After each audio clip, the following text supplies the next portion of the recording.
Hi honeys, and welcome back to my YouTube channel. It's been a really long time. I should really stop starting my videos like this, like, oh, it's been a long time, but it really has been.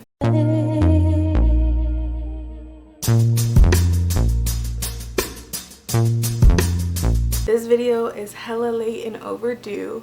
We're gonna be talking about my actual home buying process, and yes, that means I did find a house. If you watched my previous video, you've seen that I've had deals fall through and we moved on. So I got a house and I want to tell you guys the details and answer some of y'all's questions that you guys submitted on my Instagram. So I'm super happy with the agent that I selected for the second go round. That was probably the biggest factor that helped me actually secure a home, is switching realtors. And sometimes you have to do it, even if you like the other realtor and they're nice. Sometimes you just have to do what you have to do. And my whole thing was I needed somebody with a little bit more experience who can really navigate how the market was at the state that I bought my house in. Offers were flying out of the roof with the pricing and stuff, and I did end up paying over listing price for my house just because that is how crazy things are right now. So we looked at a couple houses with my new real estate agent, and then, oh my gosh, we finally found one, and I closed on March 12th of 2021. Yeah. Let me start by answering these questions. Somebody asked me how the buying process went. The buying process went very well. It went really smoothly. I was nervous though because I actually put in an offer for this house without ever touring it. So I didn't tour it, I put my offer in, and then it got accepted. And so the house was mine without me ever seeing it. And that was crazy. I never thought I would do something like that. But my agent, I really trusted her, and she was saying, yes, we need to do this, and this is the best way to secure your house right now. Of course, I saw photos, so I did feel more comfortable with that. It was actually interesting. The neighborhood that I live in now, we had actually seen another townhouse in this neighborhood. My neighborhood is a mixture of townhouses and regular houses, single family homes, two-story homes. So when I say there's a bunch of houses, I wish I knew the exact number, but there are a gazillion houses in this neighborhood. So we were looking at a townhouse that was in the neighborhood a couple streets over from my actual house that I purchased, and I didn't really love it, but I was willing to put an offer in. And then this one came on the market, and I loved the pictures 1,000 times more, and I felt like it was more me, so I went for it, put my offer in, got accepted. The house had not even really been on the market. It was in that coming soon stage, and since my agent was like on top of her stuff, she was able to tap into that and like say, hey, this is not even on the market yet, do you want to put in an offer? And I was able to do that. So I was really fortunate that it worked out in my favor. Buying process. So with the buying process, you need to have a lender, and you also need to have I'd say good credit. Those are the two main things, and you also have to have a certain amount of money for your down payment. So let's talk about having a lender first. So my lender was actually recommended to me from my ex realtor, and I used her because she, you can shop around for different rates. I got a good interest rate, so I wasn't really worried about that. What I was worried about was how much I would actually get approved for. So that's why you shop around, because different lenders will approve you for different amounts. Of course, from my property fell through video that I started with Quicken Loans, and then now I'm with a local lender. And I don't want to say I haven't had a really good experience with either one of my lenders. I didn't have a good experience with Quicken Loans. Rocket Mortgage, wouldn't recommend them, but everybody's experience is different. And I didn't have a good experience with my local lender either, because I just felt like she wasn't organized. And that is kind of a reflection of the agent who recommended her, because you want to kind of pick somebody who has a good relationship with your agent. And since that agent was paired with, like, had connections with that lender, I should have probably switched lenders the same time that I switched agents. So you always want to ask your real estate agent who they recommend, who have they worked with before, especially if you trust your agent a lot. Like I said, this agent that I had the second go around was very, very professional, and she knew what she was talking about. She was very organized and on top of her stuff, and very good with communication as well. Also pointing out all the pros and cons up front so I can kind of make my own judgment on certain situations as we looked from house to house. So yeah, shop around for lenders on your own. You can also interview the lenders as well. You don't have to just interview the agents. You can interview the lenders, because this is like a crucial part of the process, is getting the money, right? You have to have a lender to get the money, unless you're like rich and you don't need a lender, you just have cash. That's a different story. Like I said, lenders look at your credit score, they look at your income, they look at your debt to income ratio as well. And that part was a little bit challenging for me, because I graduated college almost 2 years ago, but at the time that I bought my house, it was like a year and a half. I graduated, and then so I've only been working in corporate for a year and a half. So that's where they're getting my income from. But my debt, basically all of your student loans are accounted for in debt. Your car loans, so if you have a newer car, that's considered in your debt to income ratio, and it has to be at a certain percent in order to get your house.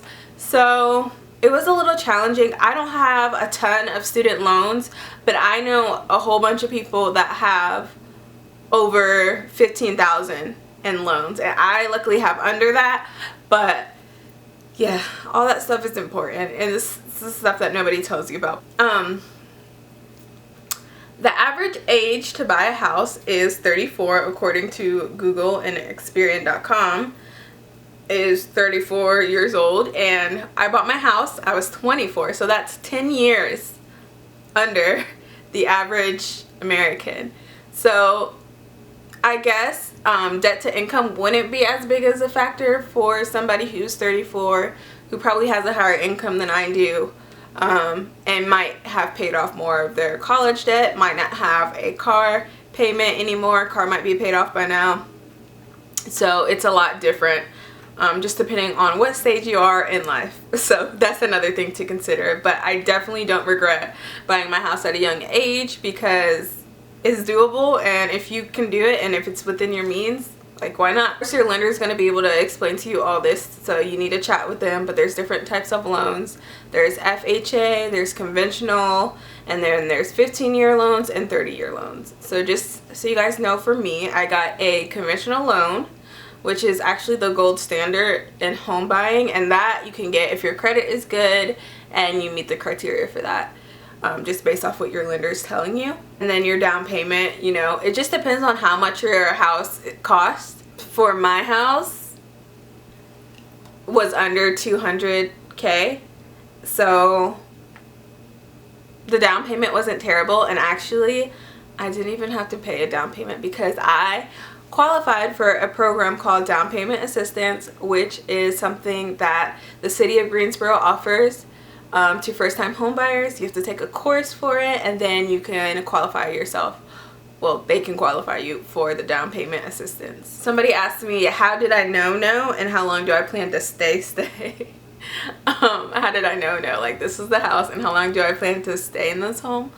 Well, I mean, out of all the houses I've seen, I definitely connected with this one. There were other houses that I connected with as well. The house that I was with, the property that I was under contract with before, not necessarily was connected to it, but I felt like it was a good deal. So that's what kind of drove me to going under contract the first time.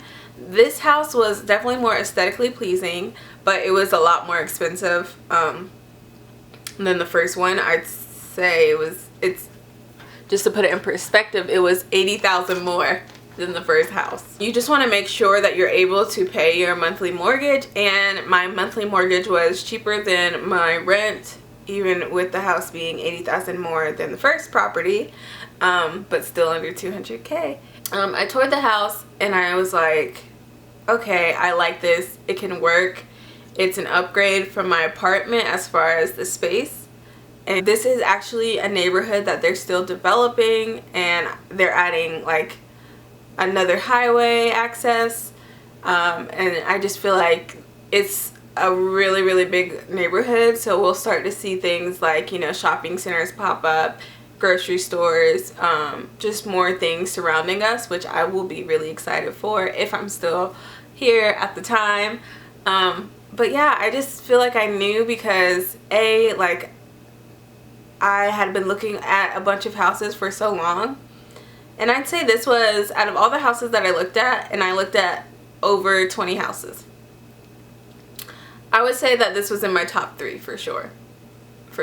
So that kind of drove me to saying, okay, I'm comfortable with this. I'm definitely going to purchase it. Now, if I would have toured it and hated it, then I could have definitely pulled out and lost a little bit of money, but that's better than, you know, being tied to a house with a loan that you're obligated for years. So I really do like my house, but I really like it, and I feel like it was meant to be, you know, like everything happens for a reason. And I just feel like God was saying, yeah, you set your expectations here, your expectations were kind of low, and your budget was lower, and all these things, but like look at what you can actually obtain. Like, this is where you thought you'd be, but this is actually where you are. And that's just an amazing feeling when things fall into place exactly how they're supposed to, without any fuss. And that's how I kind of felt buying this house. Like, it was built in 2015, so it's still in really good condition. It still has a lot of the modern features that I was looking for, like granite countertops and hardwood floors, so I really appreciate that. Outdoor space, even though it's a smaller patio, but it's still plenty for me, and it had a fenced-in yard, so if I ever wanted to get a dog, it was just like everything that I wanted. It had a garage, a 2-car garage, which a lot of houses in my neighborhood only have 1-car garages, so shout out. Do I feel like this is my forever home? No. But was I ever shopping for my forever home? No, because I can't afford that right now. I can't afford a house that I'm like, ooh, I'm so in love with, and I'm bougie, so I'm not gonna find my forever home right now, and I don't even know if Greensboro is my forever location, so why even like bother with that? I just wanted to find one that was perfect for my needs at this very moment, and this house does exactly that. I don't know how long I'm gonna stay. Things could change in a year, it could change in 2 years, I could get another job, like nobody knows. How saving went and picking a neighborhood. So first, let's talk about saving. You do want to have a good amount of money in your savings. One thing I did learn when I was working with Quicken Loans is that, you know, they want you to have a good amount because they're thinking in their head that you're going to cover all of the closing costs, the down payment, and all of that. So my goal was to have about $10,000 saved. I think they wanted me to have more like $12,000 saved. But you know, it just depends on your circumstances, where your location is, how much is the house that you're trying to buy. If you're working with an assistant program, you are going to have to pay some things out of pocket. Earnest is $500, due diligence is $1,000. You're going to have to pay for an inspection, which could be $500 to $500.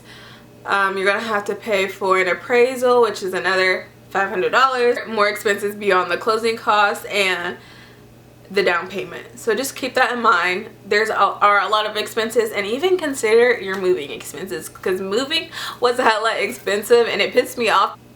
Oh, and picking a neighborhood. So my agent knew quite a bit about it.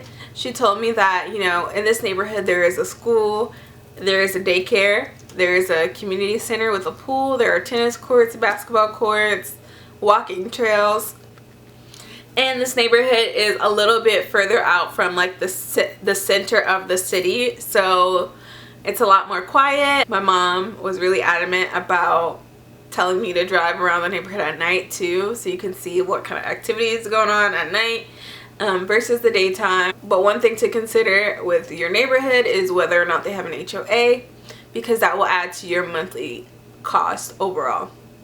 My neighborhood does have an HOA, but it's pretty affordable, especially considering, you know, the pool, the tennis courts, the basketball courts, and the walking trails. Some people don't like HOAs. Some people have had negative experiences with HOA, and even I got a letter in the mail from the HOA saying that I need to cut my grass. I cut my grass every 2 weeks, honey. Don't come for me. I power wash my house. I try to follow the guidelines, so that could be a little irritating. Another thing I love about my neighborhood, which I thought I was gonna miss out on from moving from my apartment, we have food trucks. Also, when you're looking at neighborhoods, there are different websites you can type in the zip code and look at the crime map and just see what crime is going on more often, and you know, how prevalent it is in that area. So that's another thing to do when you're looking for a specific neighborhood.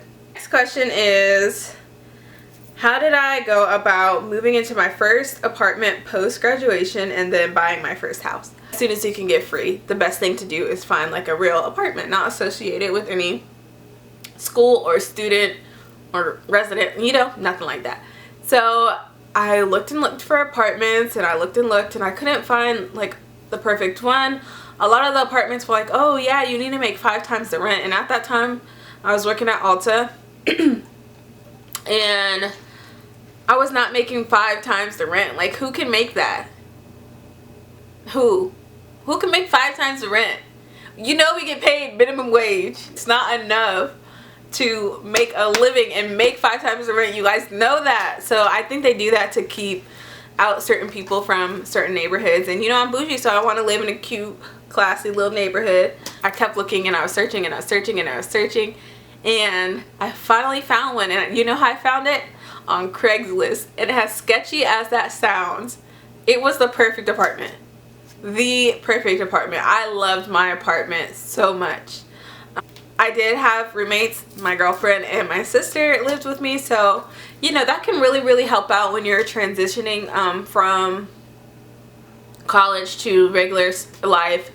Just having roommates to kind of offset the cost of things, and also so you don't feel so alone. My house is 3-bedroom, 2-bath now, so I still live with the same people, my girlfriend and my sister, and they help me pay the mortgage. But my mortgage is also a lot less than the apartment was, so if push comes to shove, if somebody ever moved out, or you know, my sister, she graduated college recently, so if she ever has to move out, it's something that we can all still cover. Somebody said they want to know all the things. I hope this video is covering a lot of the things, but now that I've lived in my house for 6 months, I kind of want to talk about my feelings now that I've been in it for a minute. So get yourself some security cameras, a doorbell camera, set it all up, and that's how I feel really safe. I love walking around my neighborhood. It's so big. I only walk like a little mile radius at a time, but it's a lot larger than that. There's a lot of things that you have to maintain when you have a house, and even though I haven't done this yet, I thank God for, like, you know, keeping me not having these issues. But you want to set aside every single month, every time you get paid, you want to set aside a certain amount of money just in case you ever have issues with any thing with your house. It's real out here, so you do have to have, you know, money saved up, but don't let that cloud your brain and feel like you can never buy a house. And you can work with people to help you. They have specialists for these things. They have credit specialists. And then your real estate agent and your lender should be able to tie all the loose ends so that you can successfully buy a home, right? And anybody can do it. You don't have to be a special type of person. I'm a regular person, and that's why I really wanted to share a little bit on my perspective of buying a home. Just because 2 years before I bought my house, my dad was like, you should buy a house, and I just thought he was crazy because I'm like, I'm young, I don't know if I want to live here forever, I don't know if I want to do all this stuff, I don't know anything. And now it's just like, wow, like I get it, and it just worked out beautifully for me. And I feel like everybody can get a house. If you really want to, you can get one, I promise. So with that being said, good luck to you guys on your home search, and if you have any questions, please leave them in the comments. I would love to film a part 2 of this video, just going into depth about some things that you all are interested in. So let me know. Until then, I will see you guys next time. Bye, honeys. What do you have a comment? No, I ain't say anything. I didn't say nothing.